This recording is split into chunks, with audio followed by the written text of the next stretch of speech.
Playing the Radical Latino Show. Ladies and gentlemen, put your hands in the air for New York's very own. Latino is taking you to another level.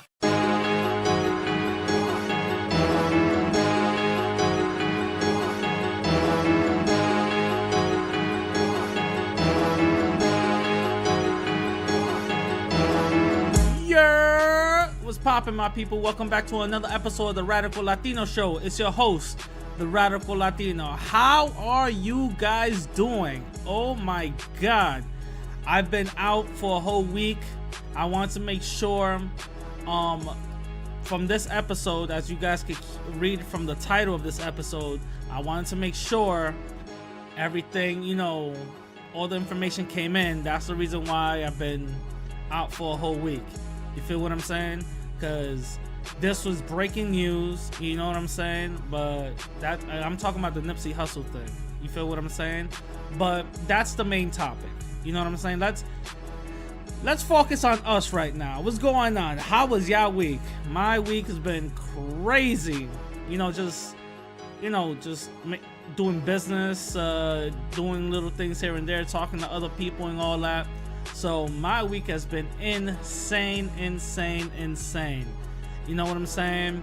I'm getting a lot of love from my YouTube. I'm also getting a lot of love from my podcast. Those two interviews with Burr Martinez and Kim boosted my podcast numbers all the way up.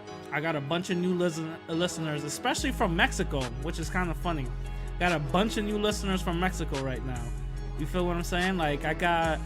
It went from, I think, 5 listeners to now is 75 listeners, you know what I'm saying, from Mexico. So shout out to all my Mexican listeners, you know what I'm saying. But I'm still I still got high numbers in the United States. So I saw all my numbers go up from like 50 something a download, 80 something a download episode, all the way up to 110 an episode. So now I'm seeing my numbers go up. So shout out to all the new listeners. Shout out to y'all. Remember, go to the main topic of this, or the main details of this podcast. I have a voicemail number. You guys can leave your voicemail and let me know what you guys think, any ideas, anything. I'll answer it. You feel what I'm saying? But I gotta still figure out how to extract that from the you feel what I'm saying, from the voicemail app. But anyway, how was y'all week? You know what I'm saying? Like, my shit was all over the place. Like I said, with the new listeners, see my numbers go up. Also, I'm getting a lot of love on my Twitter. I got a bunch of new subscribers and all that. So shout out to you guys. Now, let's get into the first thing that I want to talk about. Some little light. You know what I'm saying? I don't want to make this show like very heavy. You feel what I'm saying? So it's a little light. So the Joker trailer dropped this week, or last week, or whatever. The Joker trailer dropped. The reason why I even want to talk about the Joker trailer is because, if you guys don't know, a lot of this trailer is actually being set in the Bronx. So, shout out to these people, you know what I'm saying? They shot in the Bronx, you know what I mean? A lot of these scenes are shot in the Bronx. And if you guys don't know, when the guy, the Bill Finger and Bob Kane, they were creating Gotham City, they kind of made it a picture of New York City, especially the Bronx at that time, because it was a crime-ridden and all this other stuff. For those who don't know, Bill Finger and Bob Kane, they created Batman in the Bronx. If you guys don't know that, it was these when they were like teenagers, they lived in the Bronx and they created Batman in the Bronx. That's a little Bronx history for you guys, if you guys didn't know. It's actually a very small museum, extremely small museum at 180, no, it's not 183, it's past Fordham. It's in Kingsbridge, actually. It's in Kingsbridge and Grand Concourse. There's a small park there, right next to the underpass, right next to the Grand Concourse, right next to the underpass, and there's a house in the middle. and they randomly just have like little tours or whatever. Inside this house, you're gonna see just one table, a very lonely little table with a bunch of exclusive signed Bob Kane drawings of Batman and, you know, all the other characters of his Rose Gallery. And a lot of people don't know Batman was created in the Bronx. You guys don't believe me, you guys can look that up, but that's a little Bronx history for y'all. But so, you know, it was shot in the Bronx, and when I'm looking at this trailer, I was like, wait a minute, I don't know if people really know that this was shot in the Bronx. Like, mostly all the other spots that they were, you know, showing, it was, you know, places that I've been in. I was like, wait a minute, holy shit. So I was like kind of proud of that. I'm like, all right, shout out to the Bronx, but at the same time, I'm like, wait a minute, is this something bad? Because the Bronx still looks like it's the 80s, all dilapidated and ran down. You know what I'm saying? I'm like, well, wait a minute. Should I really feel proud of this? You know what I'm saying? But it is what it is. You know, shout out to them. The trailer looks amazing. It looks like they're making a new take on the character. They're taking a take on the character from The Killing Joke. For those who don't know, the Joker character is like very mysterious, and they made it that way because you don't really know his origin. You really don't know what he's about, what makes him go off, what ticks him, and all that. So in The Killing Joke, they asked him, like in the comic, they asked him, like, you know, what's your origin? You know, different characters, and he always gave different origin stories. So, and basically one of the quotes in that comic was like, if you're gonna, you know, tell your story, I'm gonna fuck it up, but he said, if you're gonna tell your story, at least make it multiple choice. And if you guys ever saw The Dark Knight, you actually, you know, Heath Ledger, when he's talking about how he got his scars, he said different ways how he got his scars. You feel what I'm saying? So he really never told you one true way how he got his scars. So they adopted that part of it. You know what I'm saying? So I found that very interesting, and that they are adopting a part of the Joker where you actually feel for him. You know what I mean? You actually feel for him. So it's a very different take on the character. You feel what I'm saying? It's a very different take on the character. So it looks really good. Something I'm gonna definitely watch. Definitely watch. DC's doing their thing, you know. Something else I really want to talk about. This week there was this hashtag called white privilege. There's a hashtag about white privilege, right? And I messed up the mic right now. There was a hashtag about white privilege and all that, right? And the thing is, to tell you the truth, I don't know the origin of this hashtag whatsoever. But once I saw this hashtag, my white privilege, you know what I'm saying? That's what the hashtag was, my white privilege. I actually put it up on my Instagram, on things that I talked about and all that. So it was hashtag my white privilege, and then, you know, people would say whatever, you know what I'm saying? People would definitely was like, white people were really bold, were like, hashtag my white privilege, you know, a cop pulled me over, I argued with him, I put my finger in his face, and he actually let me go with a warning. You know what I'm saying? So they were really bold about that. They were like, hashtag my white privilege. I stole from a supermarket, and they caught me, and I told them I'll pay for it later, and then they never pay for it. You know what I'm saying? So they were really bold. They were talking some real shit. So I'm like, God damn, they're really talking about my white privilege. So I decided to join, and I'm gonna just read you guys some excerpts of what I said. So I said, my hashtag my white privilege is when you vote for a racist president and then get surprised that he's doing racist shit. You know what I'm saying? Another one is when you commit a mass shooting and you're called a lone wolf and not a terrorist. Hashtag my white privilege. Another one, hashtag my white privilege is when you're a Democrat or Republican and still get those minority benefits. For those who don't know, white people get a lot of minority benefits because they could just claim that they're one 0.7th Native American Cherokee or whatever, or they're a woman and they get a bunch of minority benefits. That's the hustle. Hashtag my white privilege is when you walk into any establishment and you get the job, loan, house, or credit that you didn't work for. That's another one. People were coming at me because of that. Hashtag my white privilege is when you rewrite history and literally whitewash non-white contributors. You know what I'm saying? Hashtag my white privilege is when when they tell you nothing you did before they enslaved you mattered, and colonization is a good thing. Stealing your language and culture was a way to civilize you. Hashtag my white privilege. So I was really going in on this hashtag my white privilege shit. You know what I'm saying?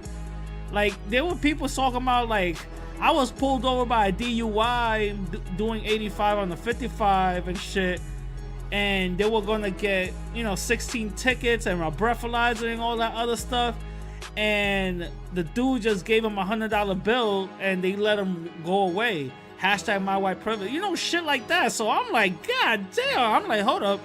Let me talk my shit. You know what I'm saying? But a lot of people were coming at me because of that, because of hashtag my white privilege. And I found that shit extremely hilarious. Extremely hilarious.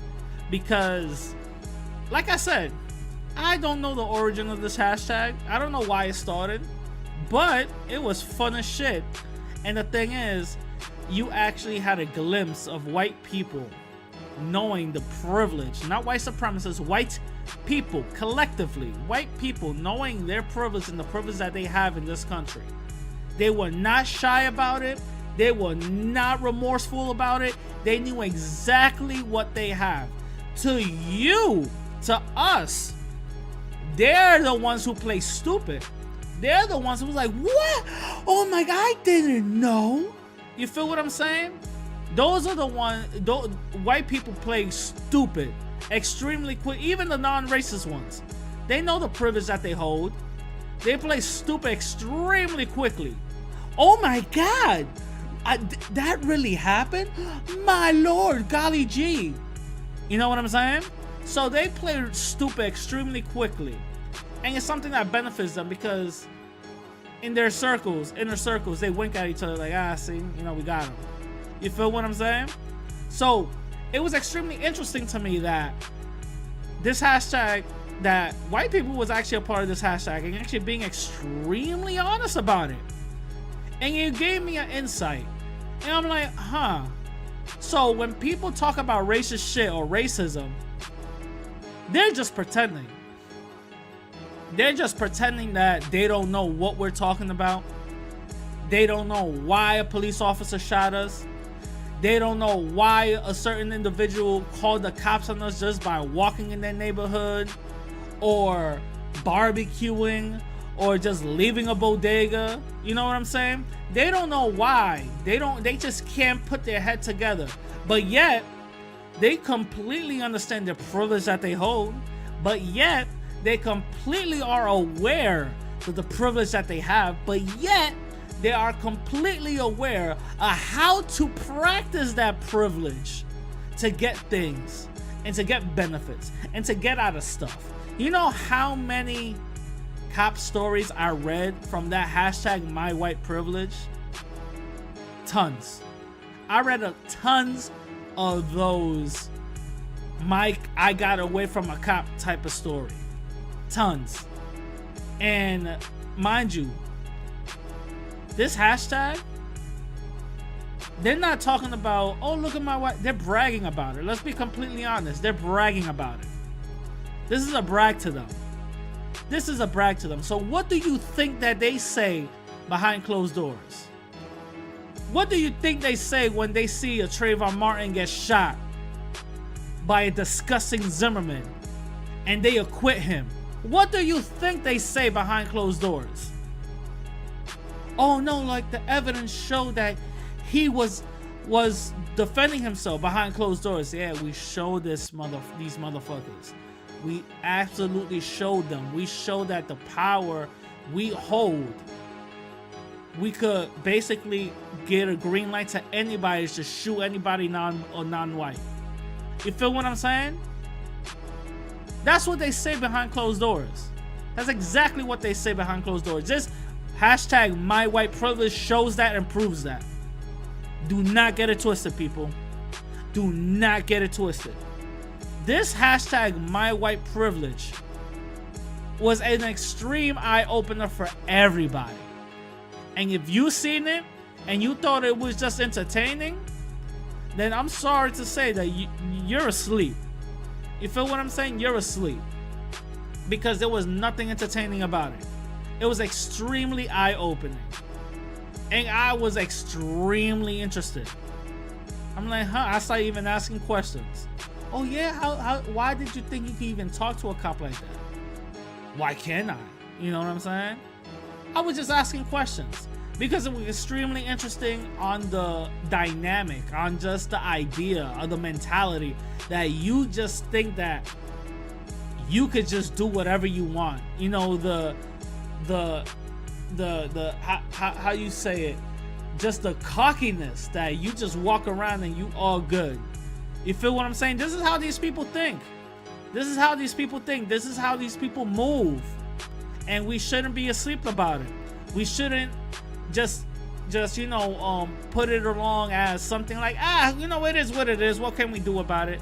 We can't be going around like that. Nah, we can't be going around like that. Because that's how we get caught up.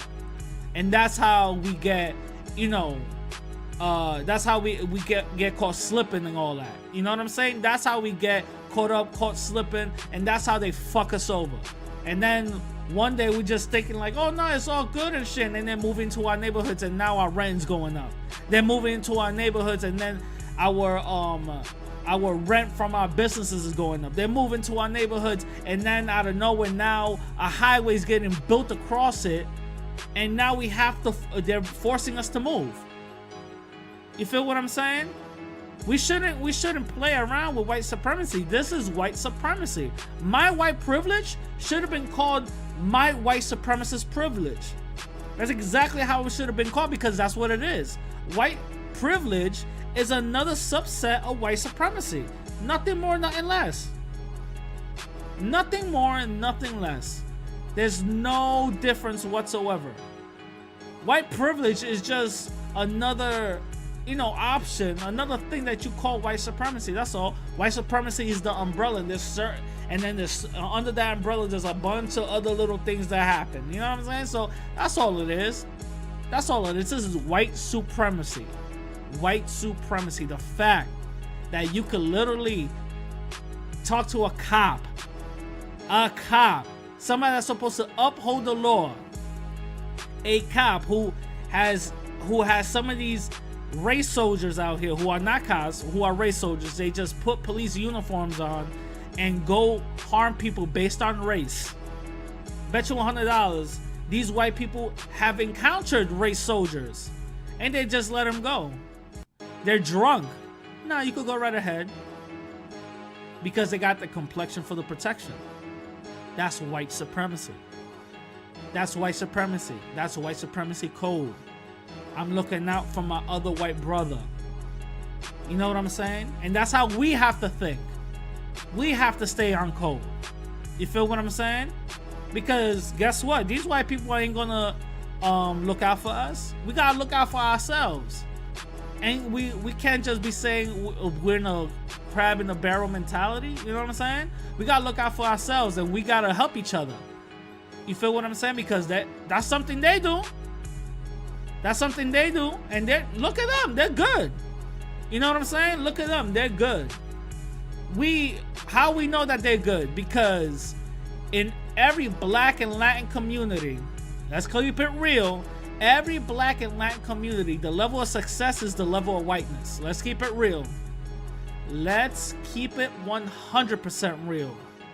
The closer to white you get, the more good you are. Let's keep it real. That's how some of us are brought up.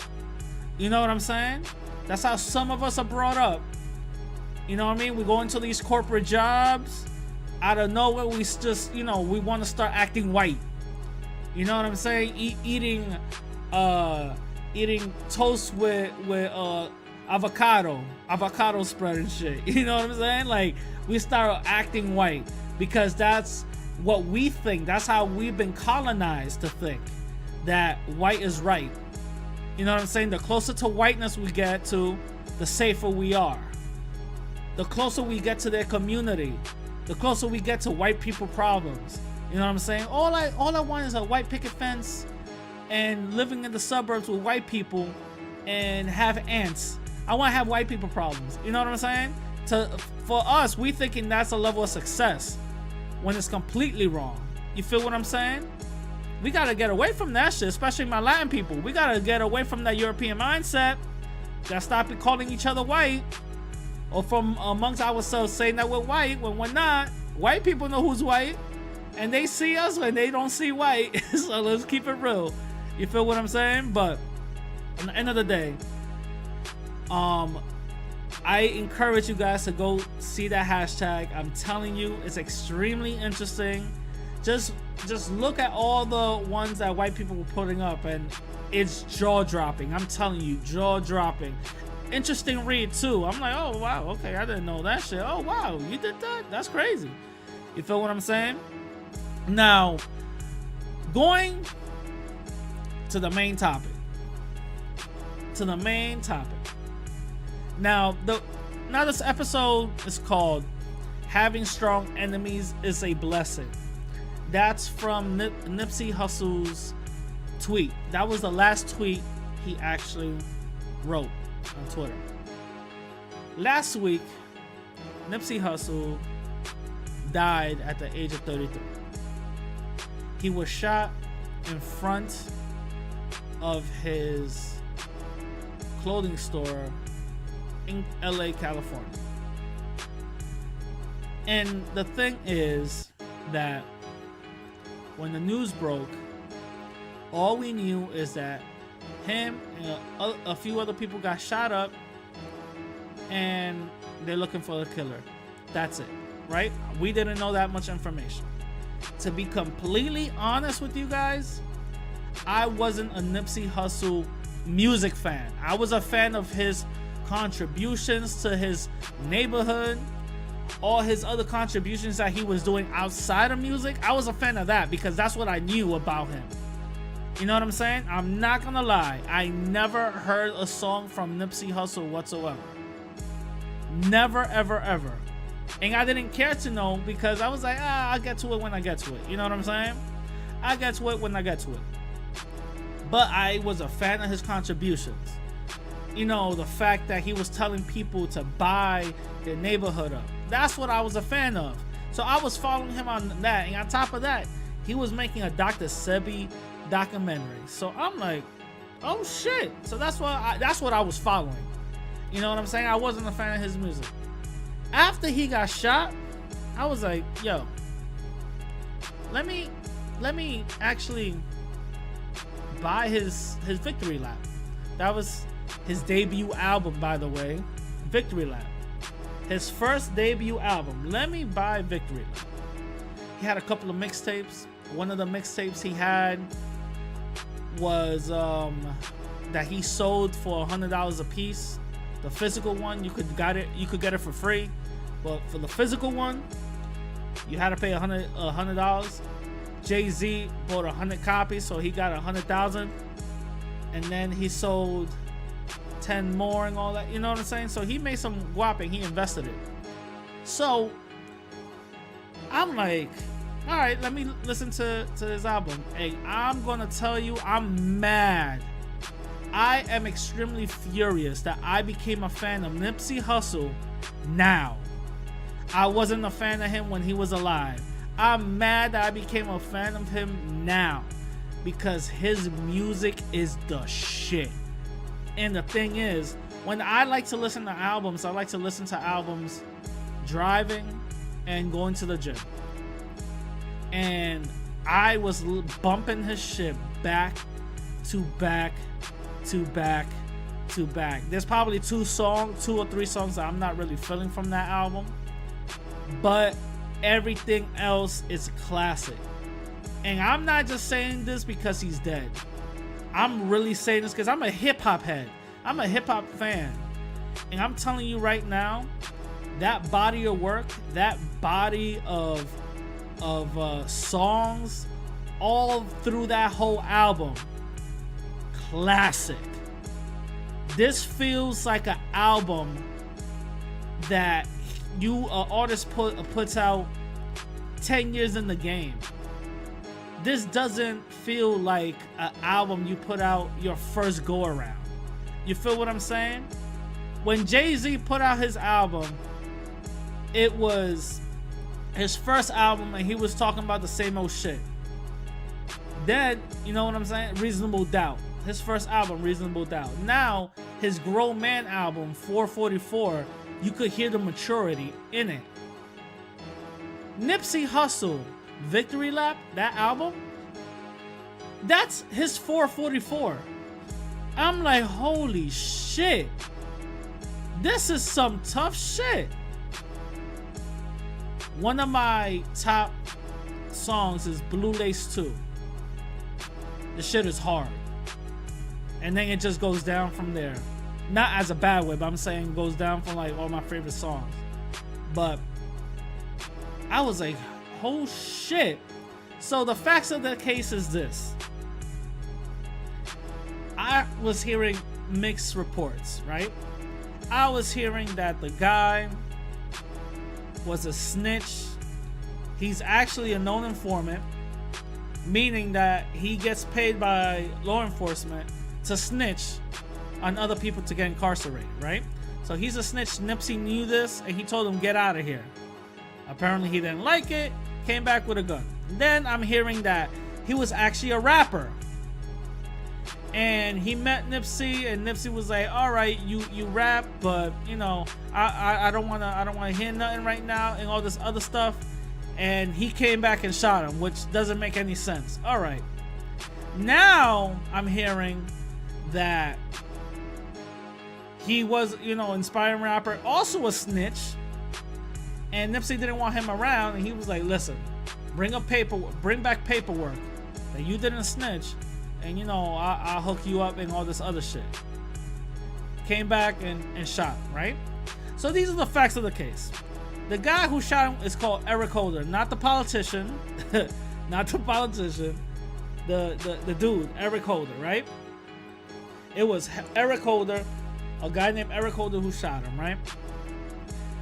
Nipsey's outside in front of his Marathon store with one of his friends that got out of jail for doing, I think, was it 20 years, I believe. One of his friends that just did 20 years came home, and he was giving him clothes so he could go back to his family, you know, so he could be fresh, you know, look him out. Eric Holder came from the alley where a female was waiting for him in the car, parked. Got out, had some words, shot, you know, a few people got hit. There's video evidence about this, by the way. Ran, then came back, shot again, ran and came back, shot him in the head and then kicked him, and then left in the car, and then the car goes away, right? Escapes. Nobody follows, nobody stops him. That's it. It's done, right? Those are the facts of the case. That's it. Those are the facts, right?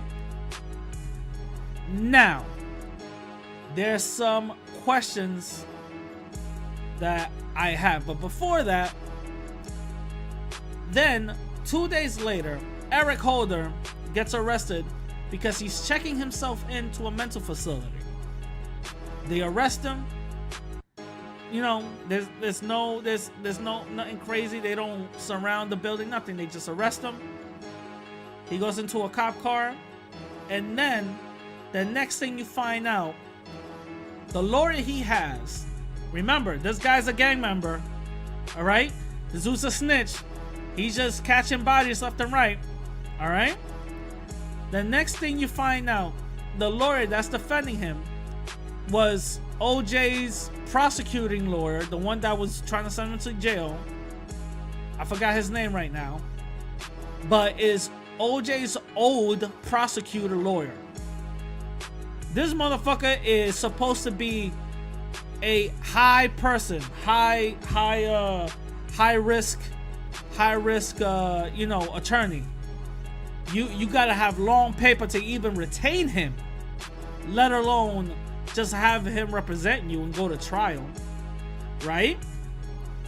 You find this out that he has this lawyer. Then you find out that he's pleading non-guilty, and then you find out that he gets a $5 million bail. Wow. So those are the facts of the case, all right? Those are the facts of the case. I'm not trying to get all fucking conspiratorial.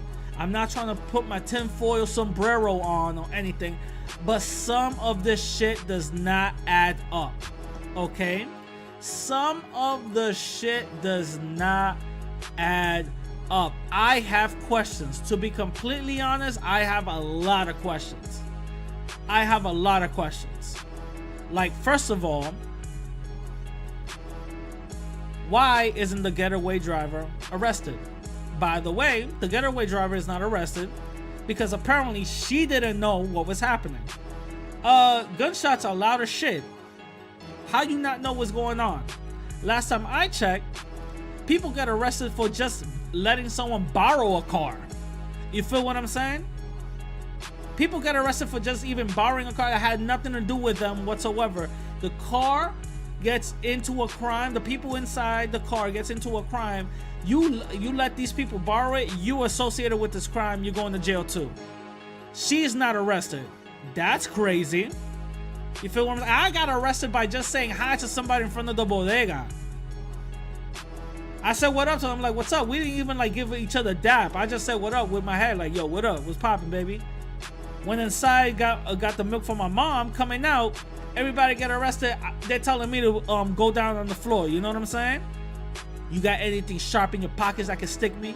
You feel what I'm saying? So that right there is crazy, right? The other thing that's crazy, that the only footage that we got was from TMZ, and the footage was a grainy gas station footage of what happened, what Eric Holder did and all that. There's multiple cameras in that area. Multiple cameras. Nipsey has multiple cameras in his store, and only one piece of the video surveillance is released. That's something else that doesn't add up. Okay, so by this point we supposed to already be going with with the logic with this whole narrative. All right, another thing that doesn't add up. He disappeared. The killer, Eric Holder, disappeared for 2 days. Nobody found him. Nobody was finding him. The streets already knew who it was. The streets were already looking for him, to the point where they actually were shooting his family members for him to come out.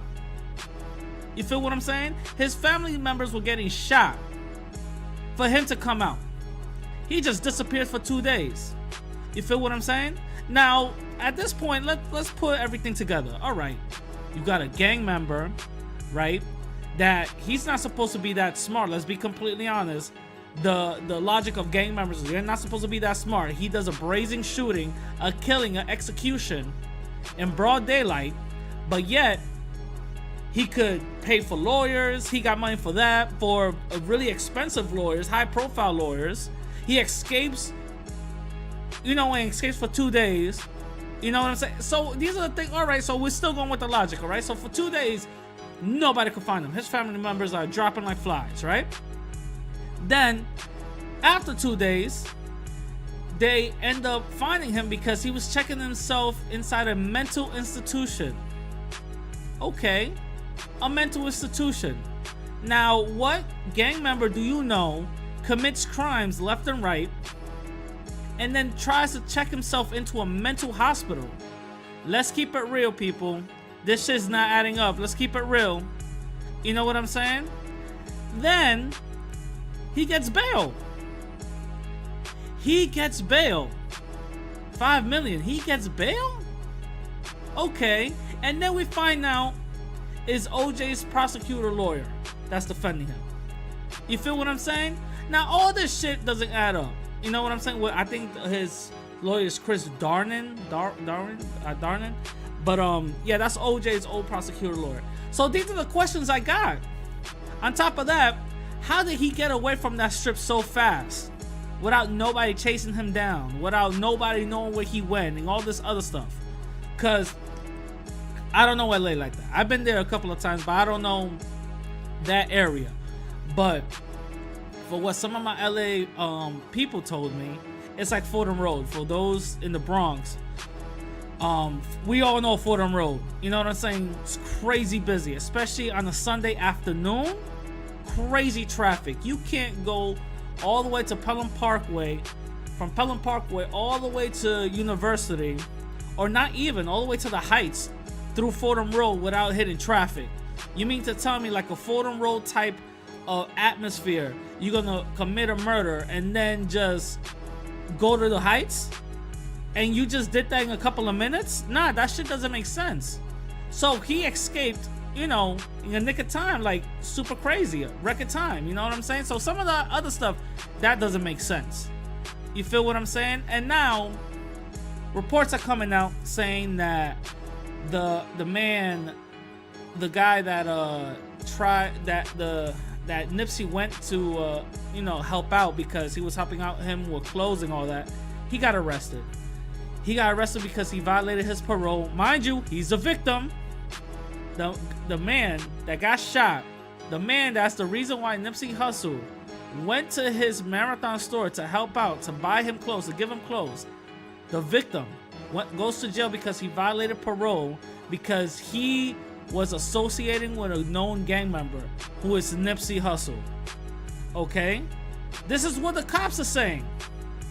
This is what the cops are saying. And then in his parole hearing, they tell him that they can't do nothing about it. This is from a higher ups.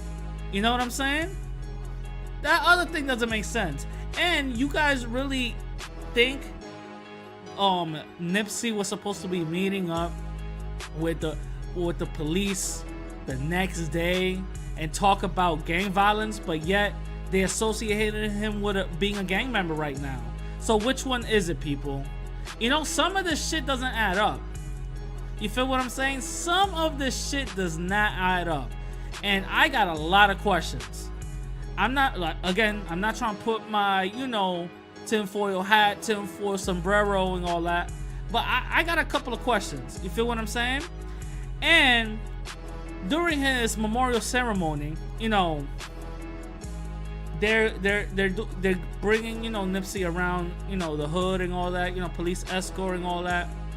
And there's a video of LAPD just bad-mouthing Nipsey, just totally disrespecting him. Totally disrespecting him. You know what I'm saying? Totally disrespecting him.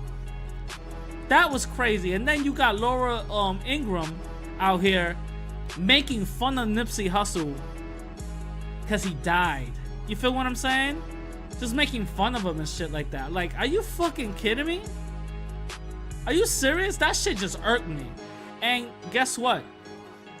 Talking about Nipsey's a gang member, but Laura Ingraham, she's a little, you know, klepto. She's a little thief. Yeah, Tariq Nasheed exposed her, but yeah, she's a little klepto. But the thing is, going back to Nipsey, the thing is that LAPD, you know, they were going after him. There's multiple videos of police raiding his Marathon store, or before it was the Marathon store or whatever, just trying to find any little thing, because remember, black people, they're not supposed to be, you know, high up in the status quo. You know, you're not supposed to help out your community. That's a dangerous thing. You know what I'm saying? So there's multiple videos of the cops harassing him, and in his memorial service, you hear his brother talk about that the landlord was getting pressure from the city to hike the rent up, to kick everybody out because they're gentrifying the place. And the landlord, you know, was really cool with Nipsey, and he actually told him everything. And Nipsey ended up buying the whole lot from the landlord, and he was thinking about making a building and all that. You know what I'm saying? So these these raise a lot of questions on why he died. This is not just a random shooting. You know what I'm saying? This is not just something random. This is not just a gang affiliated thing. There's questions. We gotta ask questions. What the fuck is going on? You feel what I'm saying? What the fuck is going on? But yeah, like these, you know, we gotta just stop letting these people tell us what is happening and actually think for ourselves. You know what I'm saying? But that basically just goes to my main point. You know, what he tweeted out, which everybody thought it was because of the Eric Holder thing, but in reality it wasn't. It was about, you know, a OG that just got out from jail and all that, and they, you know, they met up because they're from different sets, but they chopped it up and everything was cool, and that's what the tweet really represented. Everybody's saying, oh shit, you know, because of the cop. No, it's not. No conspiracy. No conspiracy. I'm not gonna put too much heat on it. You know what I'm saying? It was just what it was. But yeah, these are the things we really gotta question. And I hate the narrative about them going to, well, see, this is what happens when black people try to help other black people. Let's stop that narrative. Let's stop that bullshit. Because every other group out here that denies when one of their people from their group does something crazy. All right? Every other group denies it. You feel what I'm saying? The white group denies it every time.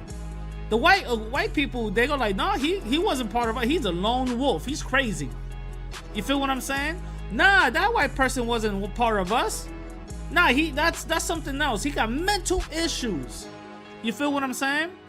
So when somebody black does something, oh, like, yeah, I'm supposed to be part of that. That's what Donald Trump is talking about Latin people.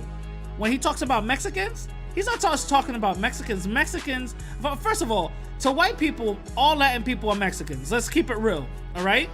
Mexicans is another code word for all Latin people. We're all in one. We're all this together. So he doesn't know no difference between Honduran, Peruvian, Brazilian, you know, Ecuadorian, Dominican, Puerto Rico. When he went to Puerto Rico, he thought that he went to another part of Mexico. You feel what I'm saying? So he doesn't know nothing about none of this bullshit. So that's what exactly. So when he calls Latin people lazy, rapists, murderers, he's talking all Latin people, not just Mexicans, all Latin people as that. All right, that's exactly what it is. So I was hearing that narrative. Oh, see, black people can't have nothing good. You see, blah blah blah. No. We gotta stop that bullshit. We gotta stop that bullshit. And we gotta check people who say that, because that guy does not represent the black community. He's a lone wolf. That guy does not represent what Nipsey was doing to help out his community. That's a lone wolf. You feel what I'm saying? And we have to start, my black and Latin people. So I'm talking to us right now. We have to start eliminating cancers from our community. If we know and we interact with people who are still in that negative mindset, who know that they gotta do better but don't do anything to achieve, who keeps on hating and hating and hating and hating, besides just cutting them off, besides doing all of that, we gotta start practicing tough love. You feel what I'm saying? We gotta start practicing tough love and start like excommunicating them with everything, or fucking up the way they do things. Do something. You know what I'm saying? Because white people do that shit. You know what I'm saying? Every wealthy white person or middle class white person who got their shit together always have that one cousin or that one brother that's fucked up, high on meth, fucking their cousins, and all this other shit. You will never know it, because guess what? They will have 7 degrees of separation. And guess what? Those white people still help out other white people. You know what I'm saying? But they don't go around where that fucked up person is. And I'm not saying that we shouldn't go around what that fucked up person is. What we gotta say is eliminating cancers from our community. As a code, as a collective, we pinpoint that person, we excommunicado. You feel me? Excommunicado. That's it. It's done. It's over. That's it. You're not associated because you're not about empowerment. You feel what I'm saying? That's how we gotta handle things. That's how we gotta do things. That's how we gotta move and maneuver, because guess what? It's a dirty game out here and nobody's gonna really help us out. You feel what I'm saying? Nobody's really gonna help us out. You feel what I'm saying? But listen, I enjoyed talking to y'all. I hope you guys enjoy this episode. Remember, hit me up on Instagram and Twitter at the same name, radical_Latino_, and I'm gonna catch you guys later. Peace.